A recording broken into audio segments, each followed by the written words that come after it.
Hello students, एक बार फिर आपका स्वागत है आपके अपने YouTube channel smart study classes पर। प्यारे बच्चों, इससे लास्ट वीडियो के अंदर हम आपको क्लास 12 का चैप्टर नंबर 9 की एक्सरसाइज 9.2 को पूर्ण रूप से समाप्त कर चुके थे। आशा करते हैं कि वो एक्सरसाइज आपको अच्छे से प्रिपेयर हो गई होगी। बच्चों 9.2 को बस कंप्लीट ही हो गई थी, उसमें 2 ऑप्शन आई थिंक रह गए थे, तो वो ऑप्शनल मैंने जब आपको बेसिक कराया ना तो उसके अंदर बोल दिया था। आई थिंक उसमें एक क्वेश्चन तो ये था कि किसी भी अवकल समीकरण में जो है जितने भी कांस्टेंट होंगे, ठीक है, मैंने आपको बताया था ना उसमें डेफिनेशन के बारे में। आई थिंक क्वेश्चन मुझे याद नहीं आ रहा, आप उसको कर लीजिएगा, वैसे कोई खास थे नहीं। हाँ, 4 कोटि वाले किसी अवकल समीकरण के व्यापक हल में उपस्थित स्वेच्छ अचरों की संख्या कितनी होगी। तो जितनी कोटि होती है उतनी उसमें स्वेच्छ अचर होते हैं, तो वो आप कर लीजिएगा, कोई ऐसी दिक्कत नहीं है, हो जाएंगे ये। ठीक है, आज हम एक्सरसाइज 9.3 के बारे में बात करने वाले, वैसे भी कोई खास इंपॉर्टेंट है नहीं।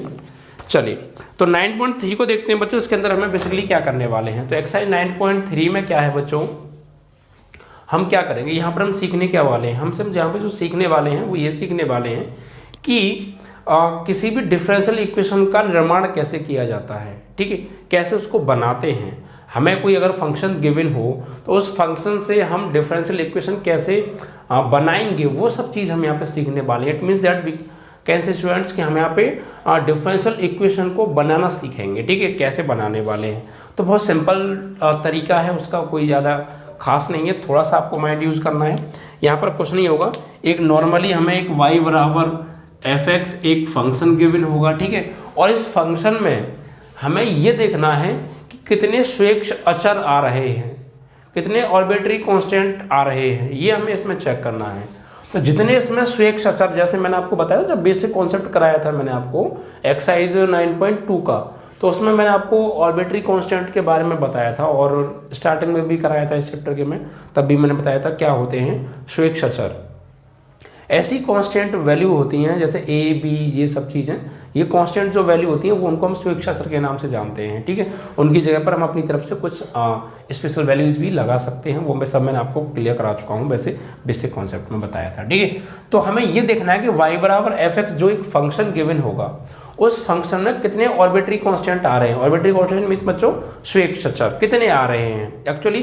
तो हमें ये देखना है, सपोज किसी में 2 आ रहे हैं या 3 आ रहे हैं, जो भी आ रहे हैं वो रीजन नहीं है, तो जो भी उसमें आएंगे स्वेच्छ अचर, हमें उस फंक्शन का उतनी ही बार, कम से कम उतनी बार तो हमें डिफरेंशिएशन उसका करना पड़ेगा। ठीक है, और उसको डिफरेंशिएशन करते करते करते हमारा जो टारगेट रहेगा वो ये रहेगा कि उस फंक्शन में से वो जो स्वेच्छ अचर हैं उनको हटा दिए जाए, उनको एलिमिनेट हम कर दें। ठीक है, तो टारगेट हमारा ये रहेगा कि जो भी फंक्शन है, जो भी उसमें कांस्टेंट वैल्यू आ रही है, जितनी कांस्टेंट वैल्यू आ रही है कम से कम उतनी बार डिफरेंशिएशन करना है, और उसको डिफरेंशिएशन करते करते उसमें जो कांस्टेंट वैल्यू आ रहे हैं उनको हमें एलिमिनेट और करना है उस फंक्शन से, यानी उनको हटाना है। ठीक है, जहाँ पर आपके वो दोनों जो भी 2 आए या 3 कांस्टेंट वैल्यू है, जैसे ही वो हट जाएंगी तो हमारा जो है हमें एक डिफरेंशियल इक्वेशन मिल जाएगी। ठीक है, जैसे मान लीजिए y बराबर fx है और इसमें कुछ a और b टाइप के 2 आर्बिट्रेरी कांस्टेंट आ रहे हैं,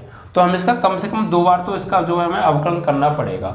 और जब हम इसका 2 बार अवकलन करेंगे तो हमें एक बार तो y डैश और एक बार y डबल डैश मिलेगा, या dy over dx dy over dx2 मिलेगा। और जब वो डिफरेंशियल इक्वेशन बनेगा वो y dash y double dash और x y भी आ सकते हैं, से मिलकर बनेगा। ठीक है, उसके अंदर ये a और b आर्बिट्रेरी कांस्टेंट नज़र नहीं आने चाहिए, यानी आपको ये वहाँ से हटा देने हैं, एलिमिनेट कर देने हैं।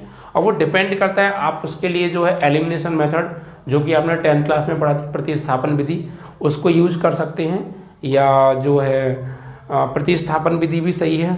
ठीक, उसको भी यूज कर लीजिएगा, या फिर आपको जो है वज्रगुणन विधि, वैसे वो तो लेंथी पड़ जाएगी, उससे आप छोड़िएगा, उसको नहीं, प्रतिस्थापन विधि से आप जो है कर सकते हैं, कोई दिक्कत नहीं है। ठीक, वो आपके ऊपर डिपेंड करता है, जिससे आपको सिंपल लगे आप उससे कर दीजिएगा। ठीक, चलिए, तो हमारा कोई खास यहाँ पर बेसिक नहीं है इसका, बस यही है कि जो भी हमें फंक्शन दिया होगा उस फंक्शन में कितने कांस्टेंट हैं उतने ही बार उसका हमें कम से कम अवकलन करना है, और अवकलन करते करते उन कांस्टेंट को उसमें से एलिमिनेट यानी हटा देना है। ठीक है, और जो हमारा डिफरेंशियल इक्वेशन आएगा उसमें जितने कांस्टेंट हैं कम से कम 2 कांस्टेंट है तो y, y dash, y double dash और एक्स वाई आ सकते हैं, उनसे मिलकर डिफरेंशियल इक्वेशन हमारी बन जाएगी। बस कुल मिला के हमारा टारगेट रहेगा जो भी कांस्टेंट वैल्यू फंक्शन में दे रखी हैं उनको हटाना और उतनी ही बार कम से कम डिफरेंशिएशन करना। ठीक है, ये टारगेट है, बाकी कोई हार्ड नहीं, बहुत सिंपल है, आराम से समझ में आएगा। आइए देखते हैं क्वेश्चन नंबर 1 को। ठीक है, देखिए बच्चों क्वेश्चन नंबर 1 में बेसिकली क्या दिया है हमें। क्वेश्चन नंबर 1 को देखते हैं, 9.3 का क्वेश्चन नंबर 1 है, इसको ध्यान से पढ़िएगा बच्चों। इसमें कहा है कि 1 से 5 तक के प्रत्येक प्रश्न में ओके स्वेच्छ अक्षरों ए तथा बी को विलुप्त करके, वही स्वेच्छ अक्षर जो हैं ए और बी उनको विलुप्त करना है, एलिमिनेट करना है। ठीक है, विलुप्त करते हुए वक्रों के कुल को निरूपित करने वाला अवकल समीकरण ज्ञात कीजिए। वक्रों के कुल को मतलब कि जैसे आपने 11वीं क्लास में पढ़ी थी परवलय, तो परवलय का एक कुल होता था। कुल मीन्स बच्चों एक फैमिली, एक परिवार। जैसे 4 तरह की परवलय आपने पढ़ी होंगी, एक राइट हैंडेड, एक लेफ्ट हैंडेड, एक अपवर्ड, एक डाउनवर्ड, यानी वाई अक्ष की एक्स अक्ष की धनात्मक दिशा पे बनने वाली, एक्स अक्ष की ऋणात्मक दिशा पे बनने वाली, वाई अक्ष की धनात्मक दिशा में बनने वाली, वाई अक्ष की ऋणात्मक दिशा पे बनने वाली। वो एक तरीके से उन पैराबोला की एक फैमिली थी। तो उस फैमिली में से ही कोई एक इक्वेशन आपको फाइंड आउट करनी है, कुछ ऐसे करके ये बोलने वाला है। तो कुल मिला के एक फैमिली है, उसमें से किसी एक का हमें जो है आपको जो है डिफरेंशियल इक्वेशन बनाना है। ठीक है, तो बहुत सिंपल है, कोई दिक्कत नहीं है। देखिए बच्चों, तो पहले हमें एक्चुअली दे रखा है, एक्चुअली हमें फैमिली जो कुल वाली जो समीकरण है वो हमें दे रखे हैं और उनसे अवकल समीकरण बनाना है। जैसे सवाल नंबर 1 जो दिया है इसमें x upon a plus y upon b is equal to 1, ये एक हमें फंक्शन दे रखा है और इस फंक्शन को हमें डिफरेंशिएशन करना है, इसका डिफरेंशिएट इसको करना है और कितने टाइम करना है, मिनिमम 2 टाइम, बिकॉज इसमें 2 स्वेच्छ अक्षर 2 आर्बिट्रेरी कांस्टेंट आ रहे हैं ए और बी, तो कम से कम 2 बार तो इसका हमें अवकलन करना पड़ेगा और वहां से हमें ए और बी को एलिमिनेट करना है। बस टारगेट यही है और कोई दिक्कत नहीं आने वाली। आइए देखिए करते हैं। तो यहाँ पर आप इसको समीकरण नंबर 1 बना लीजिए। समीकरण 1 का x के सापेक्ष अवकलन करने पर तो x का क्या होगा भैया 1 और a तो कांस्टेंट है भाई, 1 अपॉन a तो कांस्टेंट, x का क्या हो गया 1 प्लस y का क्या होगा dy ओवर dx और ये 1 अपॉन b आपका आगे है ही। ठीक है, बराबर कांस्टेंट वैल्यू 1 का क्या हो गया 0, तो यहाँ पे क्या बचा 1 upon a plus 1 upon b d y over d x बराबर 0। ठीक है, तो एक बार अवकलन हो गया, लेकिन यहाँ से ना तो a एलिमिनेट हुआ है भी ना b एलिमिनेट हुआ है, तो कम से कम 2 बार अवकलन करना है क्योंकि इसमें 2 स्वेच्छ अक्षर आ रहे हैं। ठीक है, तो इसका एक और बार अवकलन करेंगे। ठीक है, इसको आप बना दीजिए या फिर ऐसा कर लीजिए, चलो कोई नहीं, आप इसको बना दीजिए समीकरण नंबर 2। अब इसका पुनः अवकलन करने पर, पुनः अवकलन करने पर, तो पुनः अवकलन करेंगे तो ये कांस्टेंट वैल्यू इसका क्या हो जाएगा 0 और ये 1 अपॉन बी क्या है बच्चों, ये तो कांस्टेंट है। ठीक है, 1 अपॉन बी और ये d y over d x का करेंगे तो d two y over d x 2 और बराबर 0 का 0। अब देखिए ये हमने 2 बार अवकलन कर दिया तो d two y over d x 2 तो इसमें आ गया, ए भी एलिमिनेट हो गया, यानी ए यहाँ से विलुप्त हो गया, लेकिन बी रह गया अभी। अब इस बी को हटाना है आपको, कैसे भी हटाइए। ठीक है, तो कैसे हटाएंगे देखिए बहुत सिंपल है, हट जाएगा आराम से। ये 1 upon b d two y over d x 2 बराबर 0, तो ये क्या है इनटू में इधर जाकर हो जाएगा 0 में, तो finally d two y over d x 2 की जो वैल्यू आ गई बच्चों वो क्या आ गई 0 आ गई। और यही हमारा क्या है एक डिफरेंशियल इक्वेशन है। ठीक है, क्योंकि इसमें अवकलज आपका आ रहा है। ठीक है, और बाकी कुछ तो आ ही नहीं रहा, कोई दिक्कत नहीं है, तो हमारा अवकलज तो आ गया ना, बस यही डिफरेंशियल इक्वेशन है। हमारा जो टारगेट वो क्या है बच्चों, सिर्फ इनको हटाना है और 2 बार अवकलन करना है। तो अब आप कैसे भी करो, घुमा फिरा के आपके ऊपर डिपेंड करता है यार, और घुमा फिरा के क्या है नॉर्मली करना है आपको, बस ये ए और बी हटाने, तो कुछ नहीं करना। सबसे पहले इसका एक बार तो अवकलन करेंगे, तो x का 1, ये 1 अपॉन ए बचा, यहाँ 1 अपॉन बी कॉन्स्टेंट, y का d y over d x हो गया। ठीक है, बट एक बार अवकलन करने से कोई फर्क नहीं पड़ा, इट मीन्स ना तो ए गया ना बी गया, तो फिर पुनः अवकलन किया हमने इसका, तो अब तो ये कांस्टेंट है, इसका 0 हो जाएगा, तो ए तो एलिमिनेट हो गया, और ये 1/b कांस्टेंट, dy/dx से अगेन करेंगे d2i/dx2, तो यहाँ से एक्चुअली अभी b बचा है, तो d2i/dx2 का अगर हम मान निकालें यहाँ से तो b हट सकता है, कैसे, इसको इधर मल्टीप्लाई में इधर 0 में भेज दो, डिवाइड में 0 में होगा तो 0 हो जाएगा, तो कुल मिलाकर d2i/dx2 वैल्यू भी आ गई 0, और यही क्या है हमारा अवकल समीकरण है। ठीक है, इस तरीके से ये आपका आंसर। अब क्वेश्चन नंबर 2 क्या है उसको देखते हैं। ठीक, तो बहुत सिंपल तरीके से होंगे, बस कॉन्सेप्ट को समझिएगा। मैंने जो कहा है ना कि हमें एक्चुअली करना क्या है, हमारा टारगेट क्या है, उस पर फोकस करो, और मैं कैसे करा रहा हूँ, क्या कॉन्सेप्ट यूज कर रहा हूँ, उसको फोकस करो, बस एक्सरसाइज आराम से समाप्त होती जाएंगी बच्चों। ठीक है, क्वेश्चन नंबर 2 देखिए क्या दे रखा है इसमें। क्वेश्चन नंबर 2 में हमें दिया है y² is equal to ab² minus x²। ठीक है, ये हमें एक फंक्शन दे रखा है, और इस फंक्शन का हमें 2 बार क्या करना है, अवकलन करना है, और यहाँ से a और b को एलिमिनेट करना है। ठीक है, तो कैसे करें, आइए करते हैं। देखो कोई दिक्कत नहीं है, बहुत आराम से हो जाएगा। आप इसका चाहें तो अंदर मल्टीप्लाई कर सकते हैं, जैसे y² बराबर a का अंदर करेंगे तो ab², और अंदर करेंगे तो ax²। तो करिए अब x के सापेक्ष अवकलन करने पर, तो y² का क्या होगा 2y, और अगेन y क्या करेंगे तो y डैश, कोई दिक्कत नहीं, y डैश कर लो या dy/dx कर लो, बात फिर कही है। ठीक है, तो एच इक्वल टू ये कांस्टेंट वैल्यू इसका क्या हो जाएगा बच्चों 0 माइनस ए कांस्टेंट है, और x² का 2x हो गया, तो 2y dash is equal to minus k 2ax हो गया है। ठीक है, अब इसका पुनः अवकलन कर देते हैं, तो इसको तो आप बना लीजिए क्वेश्चन नंबर फर्स्ट, इसको बना लीजिए यहाँ से क्वेश्चन नंबर सेकेंड। ठीक है, वैसे इसमें से एक्चुअली हमें आगे जाके करेंगे तो x का 1 हो जाएगा, 2a की जरूरत पड़ेगी, तो ऐसा करो बच्चों यहाँ से 2a का मान निकाल लो आप, या ओनली a का मान निकाल लो, तो देखिए 2 से तो 2 कट गया, तो y डैश बराबर माइनस के ax हो गया, तो यहाँ से एक्चुअली आप a का मान निकालिए, तो ये क्या करेंगे आप माइनस एक्स को डिवाइड में भेज दो, y dash upon minus x बराबर a, इसे बना दीजिए आप समीकरण नंबर a। ठीक है, अब एक बार और इसका अवकलन करना है। ठीक है, एक बार और इसका हमें अवकलन करना पड़ेगा अभी, तो ऐसा कर लीजिए, आप इससे क्वेश्चन मत बनाओ, छोड़ो आप, मतलब आ तो यहाँ से भी जाएगा जैसे मैं बता रहा हूँ अभी भी, लेकिन थोड़ा सा ना कैलकुलेशन बटे में चली जाएगी, तो आप हो सकता है उसमें दिक्कत रहे आपको। आप इसका अवकलन करिए, पहले देखी जाएगी आगे जाके। ठीक है, पुनः अवकलन करिए इसका, क्योंकि 2 बार तो करना ही करना है। पुनः अवकलन करने पर करिए, देखिए यहाँ पे y और y डैश, तो ये फर्स्ट सेकंड रूल बन गया, तो पहले को छोड़ा, इसका अवकलन करेंगे तो y डबल डैश, और प्लस y डैश को छोड़ेंगे तो y क्या करेंगे तो y dash is equal to minus k a, और x का क्या हो गया 1 हो गया।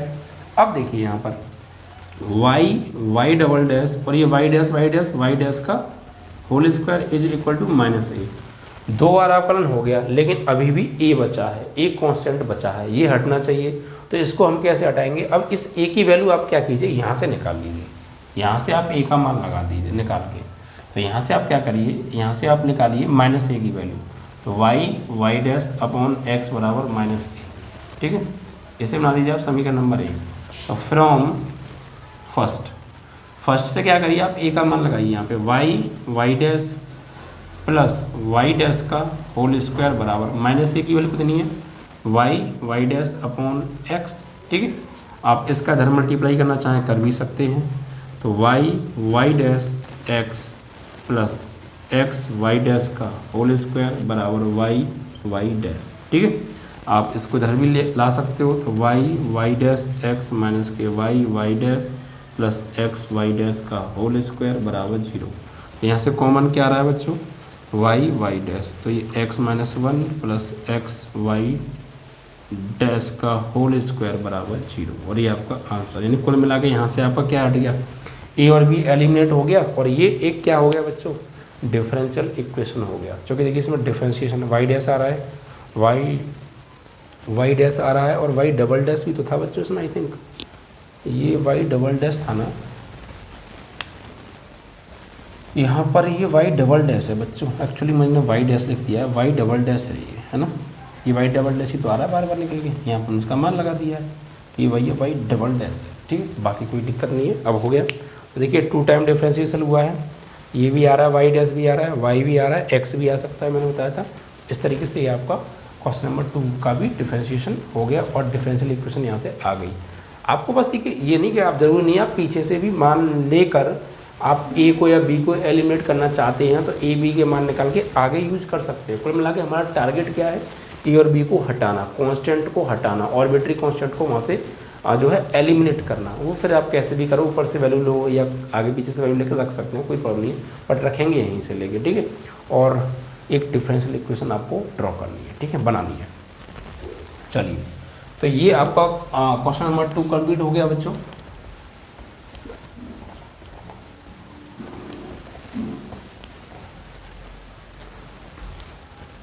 अब इसमें आप बुक के आंसर के ऊपर मत जाइएगा, आपको सिर्फ इतना ही दिमाग में रखना है कि मुझे कुल मिला के जितने भी इसमें आर्बिट्री कांस्टेंट आ रहे हैं ये मुझको एलिमिनेट करने हैं और कैलकुलेशन अपनी सही रखनी है, बस जो भी आपका आंसर आएगा वो करेक्ट है, ठीक है। अब चाहे वो मैच हो या ना हो उस पर आप मत जाइएगा, ठीक है। चलिए, तो अब देखते हैं बच्चों क्वेश्चन नंबर 3 क्या है। y इज इक्वल टू ए की power 3x plus B e की पावर माइनस की 2x, ठीक, ये है। अब यहाँ पर हम क्या करने वाले हैं बच्चों, यहाँ पर भी 2 ही आर्बिट्री कांस्टेंट आ रहे हैं, इट मीन्स इसका 2 बार अवकलन करना है ना, और ए और बी को हटाना है कैसे भी करके, बस वहाँ से जो भी हमें डिफरेंशियल इक्वेशन मिलेगी वही हमारा आंसर होगा। तो करिए बच्चों, यहाँ पर इसको आप इक्वेशन नंबर 1 नाम दे दीजिए, ठीक है, और इसका x के सापेक्ष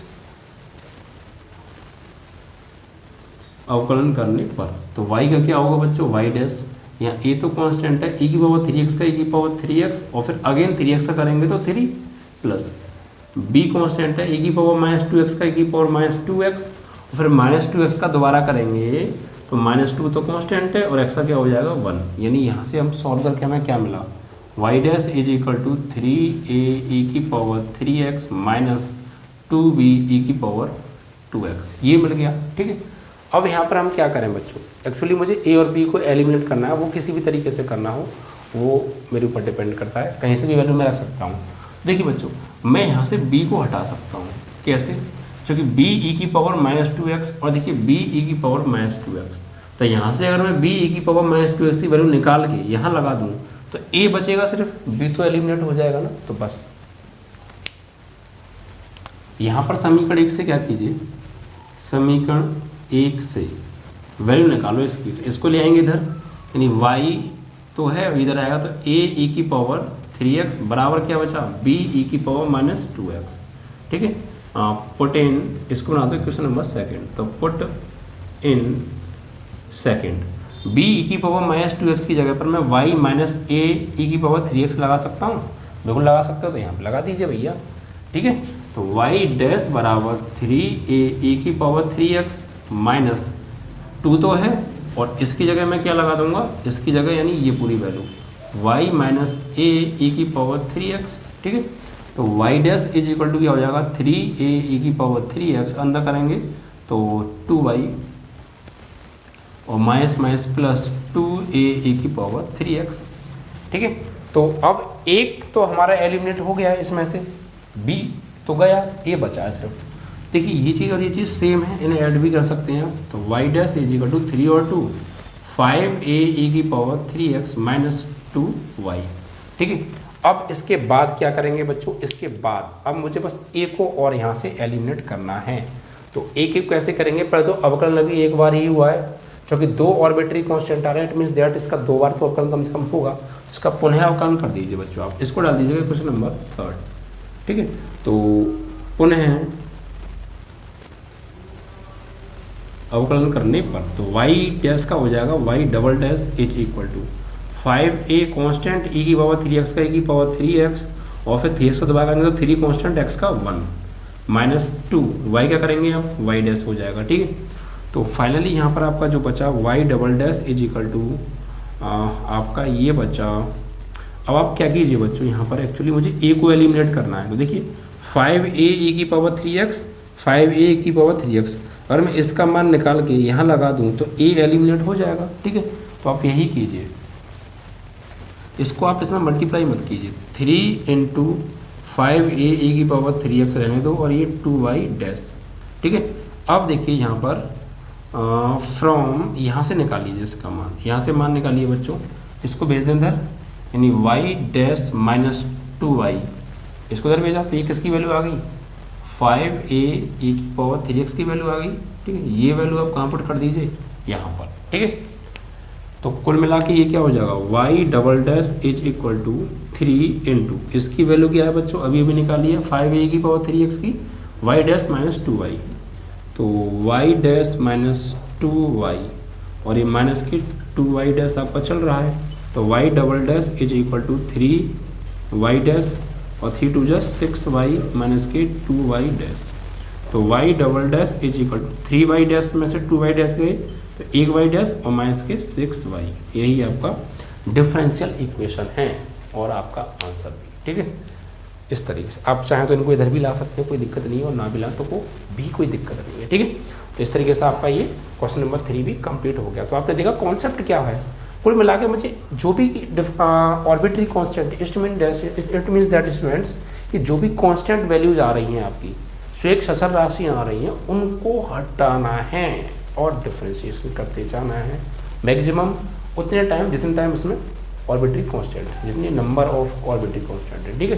चलिए, तो आपका ये क्वेश्चन नंबर 3 भी कंप्लीट हो गया। कॉन्सेप्ट अगर आप समझ जाएंगे तो फिर आप कर लेंगे, कोई दिक्कत नहीं है। कांस्टेंट पर फोकस, जो उसका कॉन्सेप्ट है उस पर फोकस आप ज़्यादा कीजिएगा।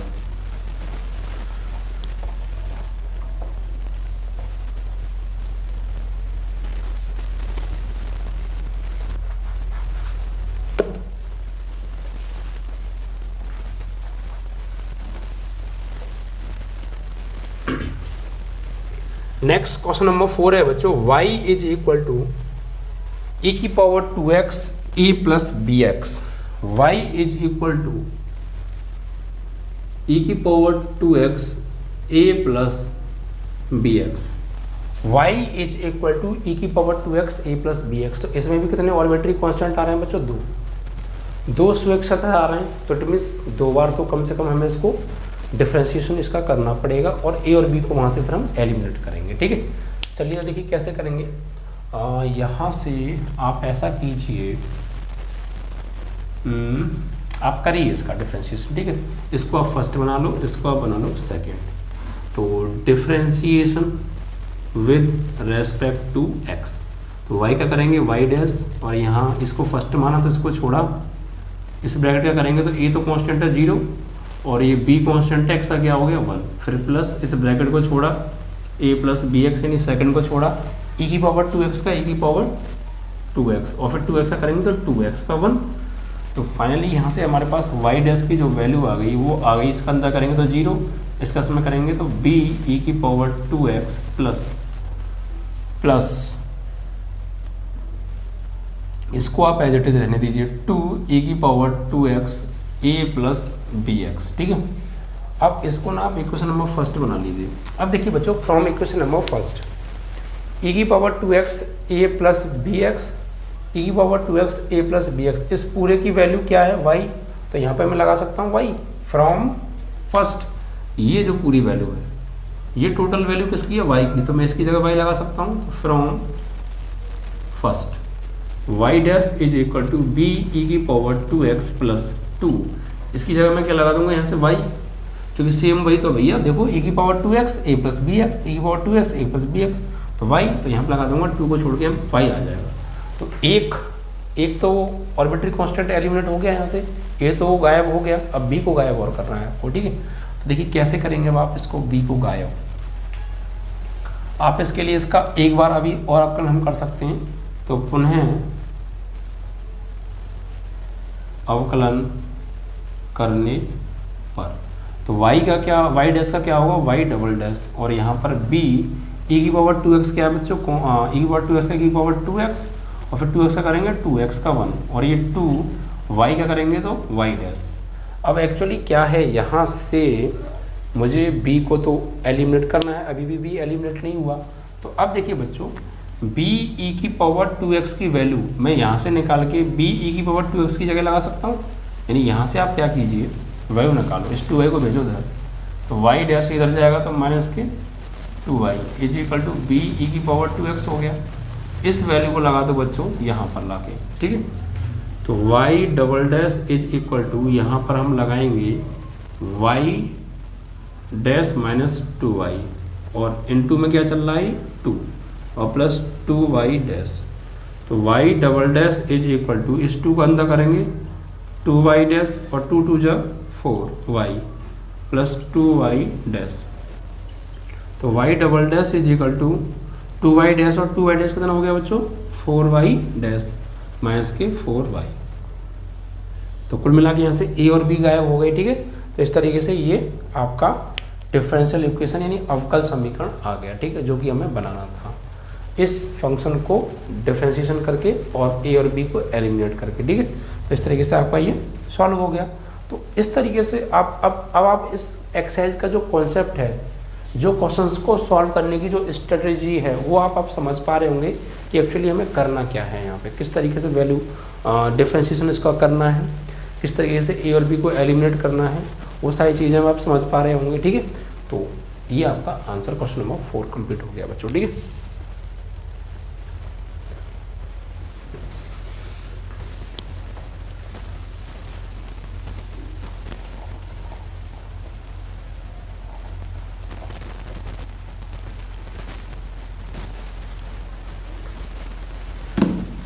अब देखिए क्वेश्चन नंबर 5 की ओर बढ़ते हैं बच्चों। क्वेश्चन नंबर 5 में क्या दिया है, y इज इक्वल टू ई की power x a cos x plus b sin x, a cos x plus b sin x, ठीक है। ये क्वेश्चन नंबर 5 है। तो यहाँ कितने ऑर्बिटरी कांस्टेंट आ रहे हैं बच्चों, तो इसमें भी बच्चों 2 ही आ रहे हैं a एंड b। तो it means maximum 2 time minimum 2 time तो इसका डिफरेंशिएशन करना पड़ेगा और a और b को एलिमिनेट हम करने वाले हैं। चलिए कोई नहीं, तो आप इसको पहले क्वेश्चन नंबर फर्स्ट बना दीजिए बच्चों, ठीक है। क्योंकि क्या पता हमें इसके मान की आगे जाके जरूरत पड़ जाए, तो इसीलिए आपको लगेगा यहाँ पे इसके मान की शायद हमें जरूरत पड़ सकती है, तो आप इक्वेशन बना लीजिए, कोई दिक्कत नहीं है। ज़्यादा बन जाएगी का तो उससे क्या हो रहा है, कोई दिक्कत नहीं है। तो इसको क्या करेंगे अब हम बच्चों, वही differentiation with respect to x। तो y का करेंगे बच्चों y डैश या e की पावर, ये मान लीजिए आपका फर्स्ट हो गया, ये पूरा ब्रैकेट क्या हो गया बच्चों सेकंड हो गया।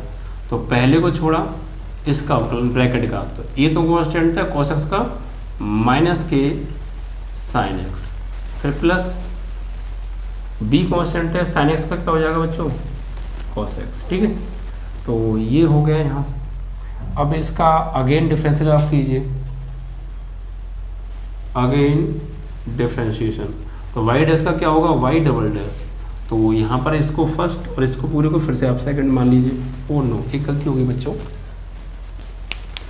थोड़ी सी मिस्टेक हो गई, चलिए कोई नहीं। क्या करना है बच्चों आपको, यहाँ पे देखिए हमने यार क्या किया, पहले को छोड़ा दूसरे का अवकलन, अब दूसरे को छोड़ेंगे, पहले का अवकलन तो किया ही नहीं, वो तो रह गया, उसका भी करो ना। तो पहले को छोड़ा दूसरे का अवकलन प्लस दूसरे को छोड़ा, यानी ब्रैकेट में a cos x plus b sin x को छोड़ा, फर्स्ट वाले का अवकलन था e की पावर x का क्या होता है बच्चों, e की पावर x ही होता है, ठीक है। अब देखिए बच्चों यहाँ से आपको क्या करना है, यहाँ से आपको क्या करना है, ये टोटल जो वैल्यू है किसकी वैल्यू है बच्चों, ये जो टोटल वैल्यू आप गौर दीजिएगा जरा, कुछ मैच हो रहा है क्या, e cos x plus b sin x और e की power x total value y की है। समीकरण 1 से यहाँ पे हम y लगा सकते हैं, ऑफ कोर्स लगा सकते हैं, ठीक है। तो लगा दीजिए, तो फ्रॉम फर्स्ट, तो y dash is equal to e की power x minus a sin x plus b cos x, और ये आ जाएगी y की वैल्यू, ठीक है। अब इसका पुनः करिए, अगेन डिफरेंशिएशन, तो y डैश का क्या होगा y डबल डैश, यहाँ पर फिर से वही पहले को छोड़ा दूसरे का अवकलन वाली कंडीशन, ठीक है। तो पहले को छोड़ा दूसरे का, तो माइनस का a sin x का क्या होगा cos x plus b cos x का, तो माइनस आएगा तो ये प्लस का हो जाएगा माइनस sin x, ठीक है। एंड प्लस फिर इसको छोड़ा माइनस का a sin x plus b cos x को छोड़ा, ठीक है, एंड फर्स्ट वाले का अवकलन यानी e की पावर x का अवकलन, और प्लस y क्या करेंगे, y डैश हो गया, ठीक है।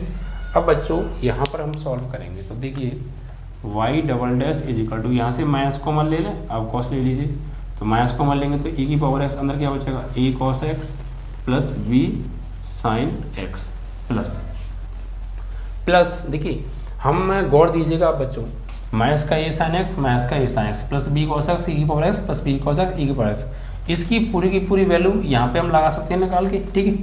और ये जो पूरी वैल्यू है, आई थिंक ये जो पूरी वैल्यू है आप ऊपर देखिए बच्चों, ये किसकी है, y की वैल्यू है।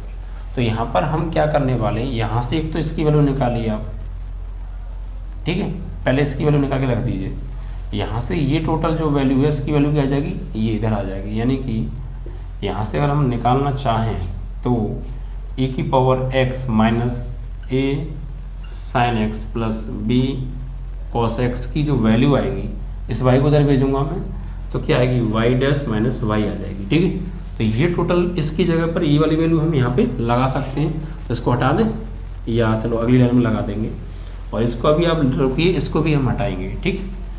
तो ये माइनस का a sine x plus b cos x e की power x plus y dash, ठीक है। तो अब देखिए बच्चों यहाँ से लगाइए आप ये वाली इसको आप एक क्वेश्चन नंबर सेकंड बना दीजिएगा और लिखना है यहाँ पे फ्रॉम सेकंड, इसकी जगह क्या ला सकता हूँ मैं, वाई डैश माइनस वाई, तो y double dash is equal to y dash, पूरे की जगह लगाऊंगा, पूरे की जगह, ठीक है, पूरा। यहाँ पर बच्चों ये एक्चुअली माइनस कैसे आ रहा है आपका, हाँ ठीक है, कोई दिक्कत नहीं है,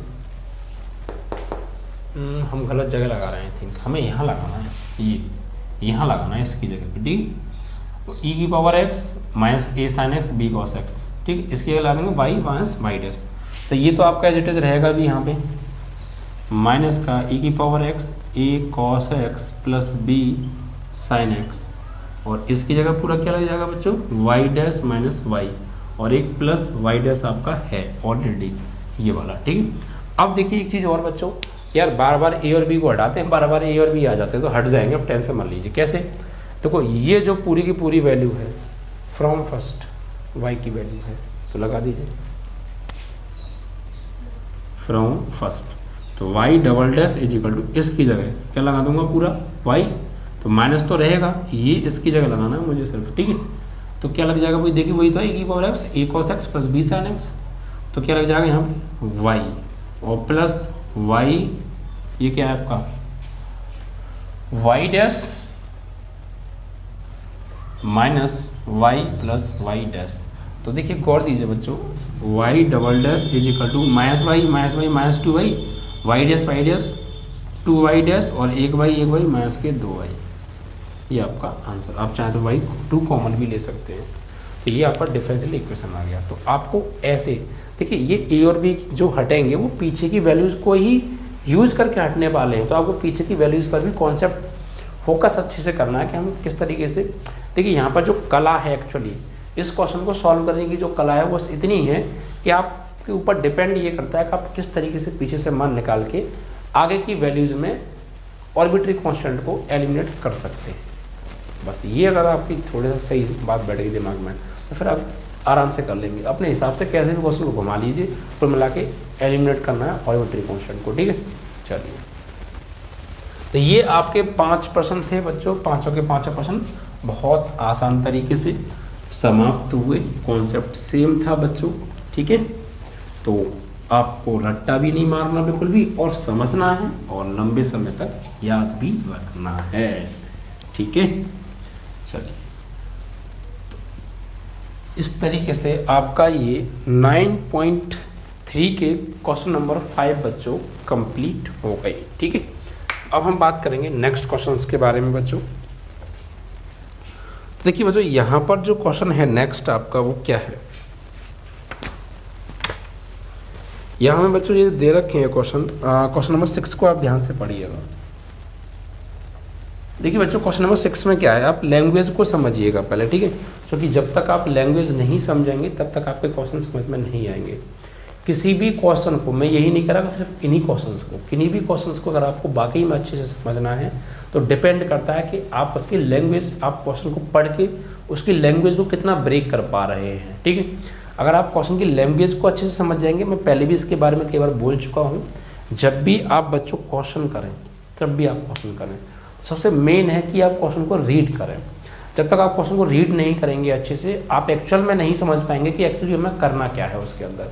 ठीक है, और आप कर फिर कैसे लेंगे भाई, जब तक हम ये नहीं पहचान पाएंगे कि हमें फाइंड आउट क्या करना है, गिवन क्या है, कैसे हमें करना है, क्या कहा है क्वेश्चन की, क्या क्या कंडीशंस हैं, उन सब चीज़ों को हम अच्छे से रीड नहीं करेंगे तो हम कैसे फिर क्वेश्चन को सॉल्व करके उसके आंसर तक पहुंच जाएंगे, नहीं पहुंच पाएंगे। ये तो आप भी समझते हैं, आप समझदार हैं, अब इन क्लास 12 तो आप इतना तो सोच ही सकते हैं बच्चों। तो ये चीज़ आपको फोकस करनी है। जब भी किसी क्वेश्चन को करो, सिर्फ इसी को नहीं, किसी को भी जब भी आप करो, पहले आप उसको अच्छे से रीड करो, उसके सेंस को समझो, वो क्वेश्चन एक्चुअली कहना क्या चाह रहा है। जब तक आप उसके सेंस को नहीं समझ पाएंगे, आप उस तक नहीं पहुंच पाएंगे, फिर आपको सॉल्यूशन करना तो दूर की बात है, आप उसको सॉल्यूशन नहीं कर पाएंगे, मतलब आप उसके आंसर तक नहीं पहुंच पाएंगे सॉल्यूशन करके। ठीक है, तो सबसे मेन है कि आप उसके क्वेश्चन की बात को समझ के उसकी जड़ तक जाएं और फिर उसके बाद उसका सॉल्यूशन करेंगे, तो आप देखेंगे कि वाकई में क्वेश्चन आराम से सॉल्व हो जाएगा। ठीक है, और सबसे मेन चीज़ क्या होती है कि अंडरस्टैंडिंग, हम उसको बहुत अच्छे से समझ जाते हैं।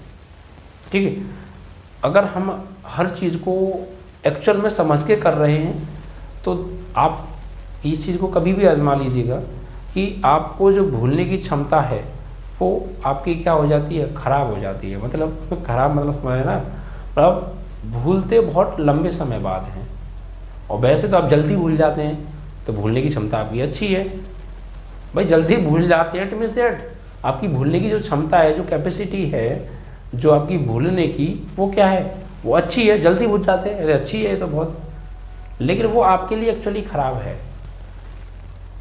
ठीक है, तो आप अगर समझ के, मेरी बात को समझ में आना, अगर आप क्वेश्चन को अच्छे से समझ के करेंगे तो आपकी जो भूलने की क्षमता जो अच्छी है ना, वो बहुत ख़राब हो जाएगी, और ख़राब ही होनी चाहिए आपकी क्षमता भूलने की। ठीक है, याद करने की क्षमता अच्छी होनी चाहिए। समझ गए कुछ क्या काम है ना, चलिए कोई नहीं, होता है कभी कभी, आ जाएगा समझ में। चलिए कोई नहीं, तो बात करते हैं क्वेश्चन नंबर 6 के बारे में। तो हम लैंग्वेज की बात कर रहे थे, लैंग्वेज को समझ के पढ़िएगा। इसमें क्या है, क्वेश्चन नंबर 6 में वाई अक्ष को मूल बिंदु पर स्पर्श करने वाले, ध्यान से समझिएगा, वाई अक्ष को मूल बिंदु पर स्पर्श करने वाले वृत्त के कुल का अवकल समीकरण ज्ञात कीजिए। यानी एक सर्कल है जो कि वाई अक्ष को टच कर रहा है एट ओरिजिन पॉइंट 0,0 मूल बिंदु पर। ठीक है, और उसका हमें डिफरेंशियल इक्वेशन फाइंड आउट करना है। तो एक्चुअली मैं इसका आपको अगर डायग्राम बना के दिखाऊं तो डायग्राम कुछ इस तरीके से बनेगा। देखिए, डायग्राम हम तभी बना पाएंगे जब हम इसकी भाषा समझ गए होंगे। इसने ये कहा है कि वाई अक्ष को टच कर रहा है सर्कल, वो भी ओरिजिन पॉइंट पर, और उसका डिफरेंशियल इक्वेशन हमें फाइंड करना है। तो कुछ इस तरीके से इसका डायग्राम बनेगा बच्चों। ये आपका प्लेन हो गया, और ये आपकी हो गई वाई एक्सिस। ठीक है, एंड ये होती है आपकी एक्स एक्सिस। ठीक है, तो यहाँ पर ये कह रहा है ओरिजिन तो हमारे ये होते हैं 0,0, तो इस ओरिजिन को टच कर रहा है एक सर्कल बच्चों, और ओरिजिन से होकर जा रहा है सर्कल, और वाई एक्स को टच कर रहा है। तो कुछ इस तरीके से बनेगा बच्चों आपका ये जो है डायग्राम।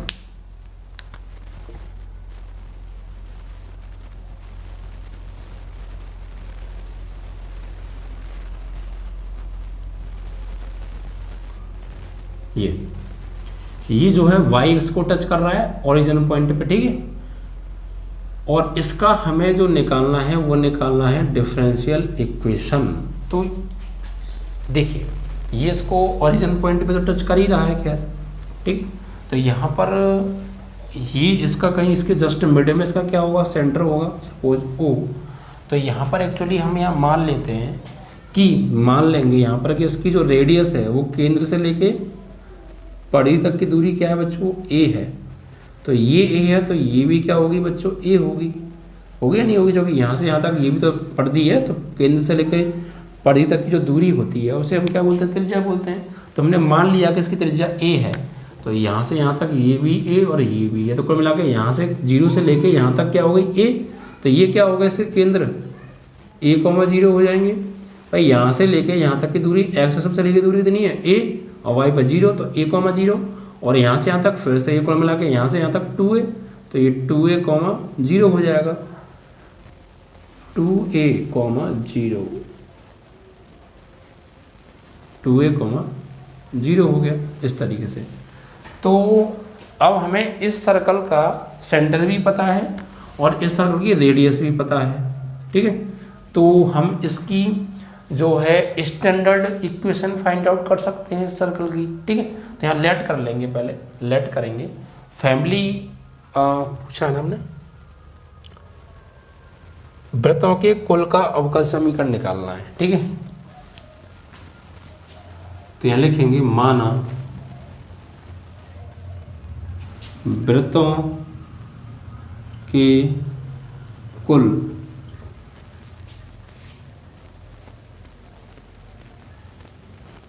के वृत्त की त्रिज्या जो y अक्ष को ओरिजिन यानी मूल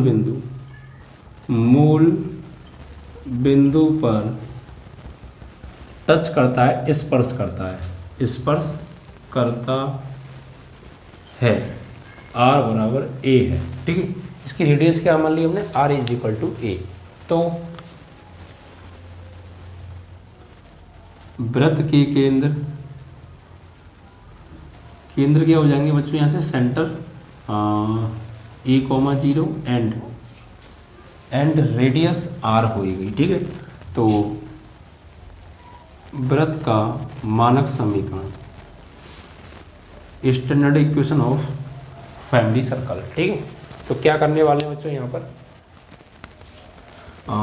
हमने आपने पढ़ा होगा x माइनस एच का whole square plus y minus k का whole square is equal to r square. ये आपने स्टैंडर्ड इक्वेशन पढ़ी होगी इस सर्कल की 11वीं क्लास कॉनिक सेक्शन चैप्टर के अंदर, यानी शंकु परिच्छेद चैप्टर के अंदर, जहाँ पर मैं आपको इससे लास्ट चैप्टर में भी बताया था। वो चैप्टर अपने आप में इम्पोर्टेंट है और 11th आपने अच्छे से पढ़ा है, तो आप इस चीज़ को यहाँ पर समझ पा रहे होंगे, ये कैसे ड्रॉ हो गया, क्या है, क्यों है, सब बात आप समझ पा रहे होंगे। अगर आपने वाकई में 11th में वो टॉपिक पढ़ा है तो, और नहीं पढ़ा है तो फिर समस्या आपको आएगी। तो आप जाके पहले उसको अच्छे से प्रिपेयर कर लीजिए, और मैं ये नहीं कह रहा कि आप क्वेश्चन सॉल्व कर लीजिए, कुछ नहीं करना आपको। जाके इन चैप्टर्स को समझने के लिए उस चैप्टर में आपको सिर्फ जाके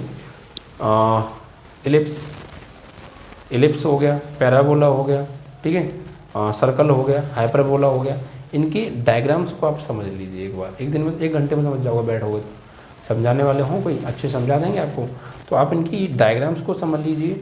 and what is the formula of this ellipse, circle and hyperbola, parabola, इनको आप अच्छे से प्रिपेयर कर लीजिए। आप इनके फॉर्मूलों को अच्छे से प्रिपेयर कर लीजिए थोड़ा सा, और इनके डायग्राम्स और इनकी जो इक्वेशंस हैं उनको आप अच्छे से प्रिपेयर कर लीजिए, फिर आपको अच्छे से समझ में आ जाएगा, ठीक है। तो यहाँ पर आप क्या है बच्चों, ये आपका ये जो है सर्कल का स्टैंडर्ड इक्वेशन होता था 11वीं क्लास में, मानक समीकरण किसी वृत्त का, जहाँ एच और के क्या होते थे बच्चों, centre of circle, and r radius of circle होती थी बच्चों, ठीक है। तो यहाँ पर हमें सेंटर क्या है बच्चों, ये a, 0, तो यहाँ पे ये एच हो गया और ये के हो गया, एच और ये के, एंड आर आपके पास है, यहाँ पे लगा दीजिए बच्चों। तो ये यहाँ पे हम लगाएंगे तो x माइनस एच की वैल्यू कितनी है बच्चों के a, तो x माइनस ए का whole square plus y minus y की वैल्यू के की value 0 is equal to r की वैल्यू a स्क्वायर। तो फाइनली यहाँ से जब हम सॉल्व करेंगे तो x माइनस ए का whole square plus y minus y square is equal to a square. तो ये इक्वेशन आ गई उस फैमिली सर्कल की जो y एक्सिस को ओरिजिन पॉइंट पे टच कर रहा था, ठीक है। ये इसकी इक्वेशन आ गई है। अब ये एक्चुअली इक्वेशन मीन्स फंक्शन आ गया। अब इस इक्वेशन को हमें डिफरेंशिएशन करके यहाँ से डेरिवेटिव की आपको डेरिवेटिव निकालना है, और यहाँ से अवकल समीकरण निकालना है, डिफरेंशियल इक्वेशन फाइंड आउट आपको यहाँ से करना है, ठीक है। तो यहाँ पर कितने कांस्टेंट आ रहे हैं बच्चों, ऑर्बिटरी कांस्टेंट सिर्फ इसमें एक है a, तो इसको एक बार अवकलन करना है और a को एलिमिनेट कर देना है, तो आराम से हो जाएगा। देखिए कैसे, यहाँ पर थोड़ा सा हम क्या करें बच्चों, आप इसको ना फॉर्मूले को ओपन कर लीजिए, ऐसा करिए। तो a माइनस बी का होल स्क्वायर, तो A square plus B square minus 2ax and plus Y square is equal to A square. तो ए स्क्वायर से स्क्वायर कट गया, तो X square minus 2ax plus Y square, ठीक, is equal to 0 बचा। अब इसको आप अवकलन कर दीजिए। तो differentiation with respect to x, तो x का क्या होगा 2x, यहाँ पे 2a तो कांस्टेंट है, x का क्या हो गया 1 एंड y स्क्वायर का 2y, और फिर अगेन y का करेंगे तो y डैश बराबर 0। तो इस तरीके से, लेकिन यार a तो फिर भी गायब नहीं हुआ, तो अब आप क्या करेंगे, यहाँ से 2a मुझे हटाना है, तो आप ऐसा कीजिए, यहाँ से 2a का मान निकाल के यहाँ लगा दीजिए। आप इसको नंबर बनाइए, आप इसको बनाइए क्वेश्चन नंबर 2, और यहाँ से पहले मान निकालिए 2a का, और उसको बनाना है फर्स्ट, ठीक है। तो आप कैसे निकालेंगे, इस 2x को भेज दो राइट में, तो यानी कि यहाँ से आप वैल्यू निकालेंगे x square plus Y square is equal to 2ax जाएगा राइट में। यहाँ से एक्चुअली आपको 2a का मान निकालना है ना सिर्फ, या फिर आप ऐसा करिए 2ax को मत भेजो, इन दोनों को भेजो उधर, तो माइनस के 2ax बराबर उधर जाएगा, तो माइनस का एक्स स्क्वायर माइनस के वाई स्क्वायर। तो यहाँ से फाइनली किसकी वैल्यू निकालने वाले हैं हम, 2a की, तो minus 2a is equal to x को डिवाइड में भेज दें, तो माइनस के एक्स स्क्वायर माइनस के वाई स्क्वायर अपॉन एक्स, ये इसकी वैल्यू आ गई। और ये वैल्यू आप जो है इक्वेशन में फर्स्ट बना दीजिए, रहेगा ना फ्रॉम फर्स्ट, तो माइनस 2a की वैल्यू लगा दो यहाँ पर, वहाँ से, तो 2x इज इक्वल टू, इसकी जगह आप क्या लगाने वाले हैं, minus x square minus y square upon x, और प्लस 2y वाई डैश बराबर 0। तो यहाँ से आप चाहें तो इसको एलसीएम में ले सकते हैं, वरना छोड़ दीजिए, कोई दिक्कत नहीं है। तो यहाँ पर हो जाएगा एलसीएम लेंगे तो 2x स्क्वायर माइनस के एक्स स्क्वायर माइनस के y square plus 2x y dash बराबर 0, क्योंकि ये एलसीएम डिवाइड में चला जाएगा, ठीक है। ये आपका आंसर आ गया, ठीक है। इस तरीके से आप चाहे तो और भी सॉल्व करेंगे अभी से, तो 2x स्क्वायर में से 1 जाएगा, तो 1x स्क्वायर बचेगा, माइनस के y square plus 2x y dash बराबर 0। ये आपका डिफरेंशियल इक्वेशन यहाँ से आ गई, ठीक है। इस तरीके से आपको ये सवाल करना था, यानी कि ये जो पिछले सवाल जो हमें पीछे सवाल दिए थे, ये था तो वैसा ही, लेकिन थोड़ा सा इसमें एक्स्ट्रा एडिशन कर दिया। कैसे कर दिया कि पीछे तो हमें डायरेक्ट जो है फंक्शन गिवन होता था और फंक्शन दिया होता था, तो फंक्शन को सिर्फ डिफ्रेंशिएट करना होता था और वहाँ से आर्बिट्री कांस्टेंट को एलिमिनेट करते हुए डिफरेंशियल इक्वेशन फाइंड आउट करनी होती थी। बट यहाँ पर क्या कर दिया कि अब आपको फंक्शन भी खुद बनाना है और डिफरेंशिएट करना है और खुद उनको एलिमिनेट करते हुए आर्बिट्री कांस्टेंट को, तब जाके एक डिफरेंशियल इक्वेशन फाइंड आउट करना है। तो फंक्शन खुद बनाना है यहाँ पर इन क्वेश्चंस में, लैंग्वेज को पढ़ के। तो आप फंक्शन तभी बना पाएंगे जब आप लैंग्वेज को बाकी में अच्छे से समझ जाएंगे, तो ठीक है। तो ये आपका क्वेश्चन नंबर 6 कंप्लीट हो गया, ठीक है। अब बात करेंगे क्वेश्चन नंबर 7 के बारे में, क्या कहा है क्वेश्चन नंबर 7 के बारे में, ठीक है बच्चों।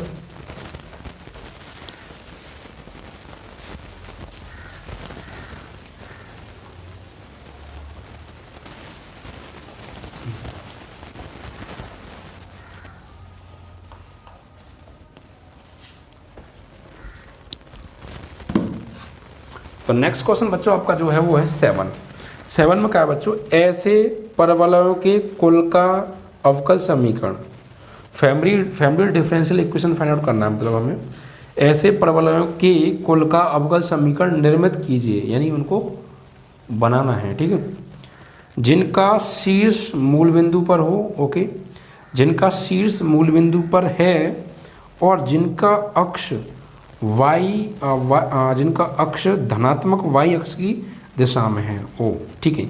समझ गए ना आप पढ़ते हुए। इसमें ये कहा है कि आपको ऐसे पैराबोला का फैमिली डिफरेंशियल इक्वेशन बनाना है, ऐसे परवलयों के कुल का अवकल समीकरण बनाना है जिनके शीर्ष तो मूल बिंदु पर हों। उस परवलय का जो वर्टेक्स है, जो शीर्ष है, वो कहाँ पर होना चाहिए, मूल बिंदु यानी ओरिजिन पर 0,0 पर, ठीक है। और जिनका अक्ष जो है वो किस अक्ष पर बनी होनी चाहिए, y अक्ष की धनात्मक दिशा में हो। तो इट मीन्स आप समझ गए होंगे, अगर आपने पैराबोला पढ़ा होगा अच्छे से, तो 4 पैराबोला की फॉर्म होती है, मैंने आपको बताया भी था लास्ट चैप्टर के अंदर। एक अपवर्ड पैराबोला होता है, यानी जो कि वाई एक्स की धनात्मक दिशा पे बनता है, उसी के बारे में हम बात करेंगे। एक डाउनवर्ड पैराबोला होता है जो वाई एक्स की ऋणात्मक दिशा में होता है। एक राइट हैंडेड पैराबोला होता है जो कि एक्स की धनात्मक दिशा पे बनता है। एक लेफ्ट हैंडेड पैराबोला होता है जो कि वाई एक्स की नेगेटिव साइड पर बनता है। ठीक है, चलिए तो मेन है इसका डायग्राम बनाते हैं सबसे पहले। तो कुछ इस तरीके से ये आपका बच्चों प्लेन आ गया, और इस प्लेन पर आपको ड्रॉ करना है एक पैराबोला जो कि बच्चों अपवर्ड पैराबोला होगा, और इसके सेंटर का होंगे ओरिजिन पर, और एक्सिस होगी वाई पॉजिटिव साइड। ठीक है, इट मीन्स ये बनेगा कुछ इस तरीके से, कुछ ऐसे। तो ये इसके सेंटर हो गए बच्चों 0,0 ओरिजिन पर। ठीक है, एंड ये इसकी एक्सिस हो गई वाई एक्सिस है ये बच्चों। ठीक है, तो इसकी जो फोकी होगी, जो इसकी नाभि होगी बच्चों, वो क्या होगी, वो होगी 0,a इस तरीके से। ठीक है, ये तो इसका स्टैंडर्ड इक्वेशन जो होता है बच्चों पैराबोला का, इसका वो होता है बच्चों, क्वेश्चन नंबर है आपका 7। तो मानक समीकरण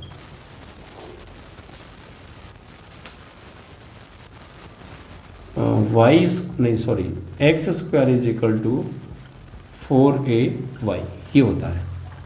अपवर्ड जो पैराबोला होता है, इसका जो स्टैंडर्ड इक्वेशन है वो होता है x square is equal to 4ay। ठीक है, तो यहाँ से हमें इसका डिफरेंशियल इक्वेशन फाइंड आउट करनी है। ठीक है, डेरिवेटिव इक्वेशन तो कैसे निकालेंगे बच्चों, देखिए तो यहाँ पर a क्या है, उसकी फोकी है 0,a। तो इस तरीके से यहाँ से हमें इसका एक बार अपना करना है, साफ साफ दिख रहा है। ठीक है, एक बार इसका ओपन कर दीजिए और इस ए को यहाँ से एलिमिनेट कर दीजिए बस। ठीक, तो यहाँ पर हम लिखेंगे इक्वेशन नंबर फर्स्ट डाल दीजिए आप यहाँ पर। ठीक है, तो differentiation with respect to x means x के सापेक्ष अवकलन करने पर, तो एक्स का होगा बच्चों 2x बराबर 4a तो कॉन्स्टेंट है, y का dy/dx। अब यहाँ से a तो एलिमिनेट नहीं हुआ तो कोई दिक्कत नहीं है। अब आप क्या कीजिए, यहाँ से वैल्यू निकालिए 4a की। तो यहाँ से 4a की जो वैल्यू आएगी बच्चों क्या आएगी, y को डिवाइड में भेज दो, यानी x² इसे आप पुट कर दो यहाँ पर लाकर। ठीक है, तो यानी कि 2x is equal to 4a की value x² is equal to into dy/dx। ठीक है, तो यही हमारी डिफरेंशियल इक्वेशन है। आप चाहते हैं इससे इसको काट भी सकते हैं और क्रॉस मल्टीप्लाई भी कर सकते हैं, यानी 2y is equal to x dy/dx या x dy/dx इधर बढ़ा लेंगे तो माइनस के 2y is equal to 0। It is your differential equation of parabola, यानी अपवर्ड पैराबोला की डिफरेंशियल इक्वेशन ये आ गई। ठीक है, तो इस तरीके से आपको ये करना था, कोई ज़्यादा हार्ड तो था नहीं, सिंपल कॉन्सेप्ट से हो रहे हैं सभी क्वेश्चंस बच्चों। हमने बहुत सिंपल कॉन्सेप्ट से कराई, कोई भी हार्ड तरीका तो हमने बच्चों यूज इसका किया ही नहीं है। ठीक है, तो सभी का कॉन्सेप्ट सेम था। अगर आप फोकस अच्छे से करेंगे तो बच्चों क्वेश्चंस आपके सभी अच्छे से होते जाएंगे। 1 से लेकर 5 तक कराए, उनका भी कॉन्सेप्ट सेम था। ठीक है, उसके बाद 6, 7 जो क्वेश्चंस हैं ये लैंग्वेज वाले क्वेश्चंस हैं। ठीक है, तो ये भी बहुत अच्छे से हो गए। ठीक है, तो आराम से आप इनको कर लेंगे। अब आप चाहें क्वेश्चन नंबर 8 इसको भी कर सकते हैं, 8 भी बच्चों आराम से हो जाएगा। देखिए 8 में क्या करना है, 8 का मैं आपको जो है डायग्राम बना के छोड़ देता हूँ, आप स्वयं कर लीजिए। मैं आपको हिंट दे देता हूँ, फिर तो आप कर लेंगे ना, सेम क्वेश्चन है। लैंग्वेज को पकड़िए बच्चों आप 8 की क्वेश्चन को, 8 क्वेश्चन की लैंग्वेज को। यहाँ पर देखिए क्या कहा है बच्चों इसमें कि एक ऐसे दीर्घवृत्तों के कुल का अवकल समीकरण ज्ञात कीजिए जिनकी नाभियाँ y अक्ष पर हैं, नाभियाँ y अक्ष पर हैं तथा जिनके केंद्र सेंटर हैं। केंद्र क्या है, सेंटर है, यानी कुछ ऐसे ये बच्चों। और ये दीर्घवृत्त है बच्चों, तो दीर्घवृत्त कुछ ऐसे बनता है, ये थोड़ा बना थोड़ा सा चित्र उसका, आप मैं चूँकि नाप तोल के तो नहीं बन पा रहा ना, तो इसे थोड़ा टेढ़ा बना है। मैं पहले क्या करता हूँ, सर्कल ये बनाता हूँ, शायद तो फिर अच्छा बन जाएगा कुछ, आई थिंक कुछ ऐसे। ये एक्सेस हो गई आपकी, तो ये होता है दीर्घवृत्त।